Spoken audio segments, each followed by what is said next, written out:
Et l'invité ce matin, c'est vous, Yanis Suire. Bonjour. Bonjour. Vous êtes le directeur du Centre vendéen de recherche historique, un centre qui a été créé, si je ne dis pas de bêtises, en 1994 à l'occasion du bicentenaire de l'insurrection vendéenne. Est-ce que vous pouvez juste revenir en quelques mots avec nous sur cette histoire, sur cette création et pourquoi avoir créé ce centre? Oui, c'est ça. C'était il y a à peu près donc 30 ans, une bonne trentaine d'années. On a voulu marquer cet événement qui était le bicentenaire de la guerre de Vendée en rassemblant des chercheurs pour se mettre autour de cet événement-là, pour ressortir un petit peu les archives, les sources, les réinterroger et se pencher donc sur l'histoire de la Vendée en faisant appel à, quand je disais des chercheurs, c'est aussi des universitaires, des chercheurs locaux, pour que tous se mettent autour de la même table et puissent progresser sur la connaissance de ces événements. Alors avec une volonté aussi, c'est de rendre, je crois, l'histoire la plus accessible, en tout cas accessible au plus grand nombre de personnes. L'objectif était effectivement, il l'est toujours d'ailleurs, de faire en sorte que cette recherche soit accessible à un plus grand nombre, que les recherches universitaires, historiques ne restent pas dans un local fermé, dans des bibliothèques où seuls quelques-uns peuvent y avoir accès, mais c'est vraiment la vocation du centre de donner accès à un plus grand nombre à ces différentes recherches. Alors aujourd'hui, justement, quelles sont un petit peu les différentes missions du Centre de recherche historique de la Vendée? Je crois qu'il y a l'accompagnement aussi notamment d'auteurs d'ouvrages justement sur cette question, sur l'histoire du département. Alors le CVRH, c'est un centre de recherche et d'édition sur l'histoire et le patrimoine de la Vendée. Et à ce titre-là, on publie une demi-douzaine de livres par an, effectivement, qui mettent en lumière différents aspects de l'histoire de la Vendée. On parlait de la guerre de Vendée tout à l'heure, mais ce n'est plus seulement l'unique sujet. Prochainement, on va publier par exemple sur les Juifs en Vendée, on va publier les mémoires d'un architecte vendéen. On a publié l'année dernière aussi sur différents sujets, comme les églises romanes de Vendée, par exemple. Donc le panel s'est vraiment élargi. Et donc on continue régulièrement à recevoir des projets de publication par des chercheurs universitaires, étudiants, chercheurs locaux qui souhaitent partager leurs résultats. Et donc vous les accompagnez sur quelle partie? Sur la partie financière, sur l'accompagnement dans leurs recherches aussi, sur les archives du département, les différents documents dont ils pourraient avoir besoin? Alors on essaye de les guider effectivement autant qu'ils en ont besoin. On essaie aussi surtout de les guider sur la manière de réaliser un livre parce que rechercher dans les archives et puis ensuite transformer tout ça en livre, c'est un autre exercice. Donc l'idée est un peu de faire le candide, celui qui n'y connaît rien, et bien souvent c'est le cas, et donc d'accompagner l'auteur sur la manière de rédiger, sur la manière de transmettre son savoir aux futurs lecteurs. L'histoire de la Vendée est quand même assez riche. J'imagine que en 30 ans, vous découvrez peut-être encore de nouvelles choses, de nouvelles histoires justement à faire découvrir à l'ensemble des Vendéennes et Vendéens, et pas seulement d'ailleurs. Oui, il y a encore énormément de sujets qui ressortent. On parle beaucoup cette année pour les 80 ans de la fin de la Seconde Guerre mondiale, donc il y a des sujets qui ressortent. Je parlais des Juifs en Vendée. On va publier prochainement aussi des travaux d'un étudiant sur le mur de l'Atlantique en Vendée. On travaille sur la résistance en Vendée, donc c'est une période qui en ce moment est particulièrement intense à étudier, mais il y en a plein d'autres. Et dans les années qui viennent, effectivement, d'autres travaux sont en cours. Je ne peux pas trop les dévoiler parce qu'effectivement, c'est encore en mûrissement.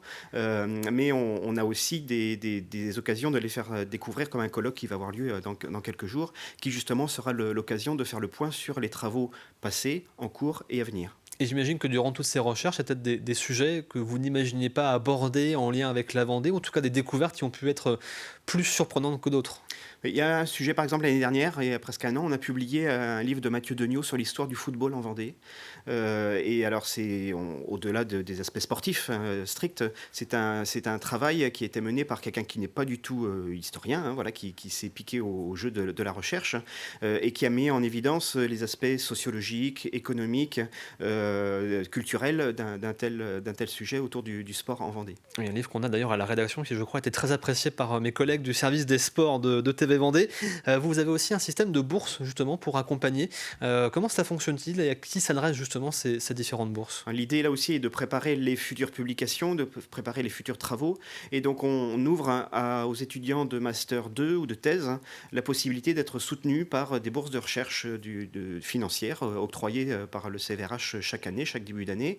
Et donc l'idée est d'encourager ces travaux, d'encourager ces étudiants qui bien souvent ont aussi des questions matérielles à répondre, L'idée ensuite est donc de les accompagner jusqu'à la fin de leurs travaux pour envisager la publication ensuite de leurs travaux, puisque là encore, l'idée c'est que ces travaux ne restent pas renfermés dans des bibliothèques universitaires. Alors sur ces travaux de recherche, est-ce que ce sont justement les auteurs qui viennent vous voir en vous disant voilà, je voudrais développer tel sujet, est-ce que vous pouvez m'aider? Ou est-ce que parfois c'est l'inverse? Est-ce que parfois c'est vous qui contactez certaines de vos connaissances qui ont déjà fait quelques ouvrages en leur disant tiens, on a tel sujet, ce qui serait intéressant à aborder, est-ce que tu serais intéressé pour travailler dessus, pour préparer un ouvrage? Alors, le plus souvent, c'est les auteurs qui viennent, c'est les auteurs qui ont déjà un travail, qui ont déjà un projet, qui ont déjà décelé des archives, par exemple, qu'ils ont trouvées et qui souhaitent en faire quelque chose. Ils viennent nous demander ou conseil ou notre accord, notre avis pour une publication.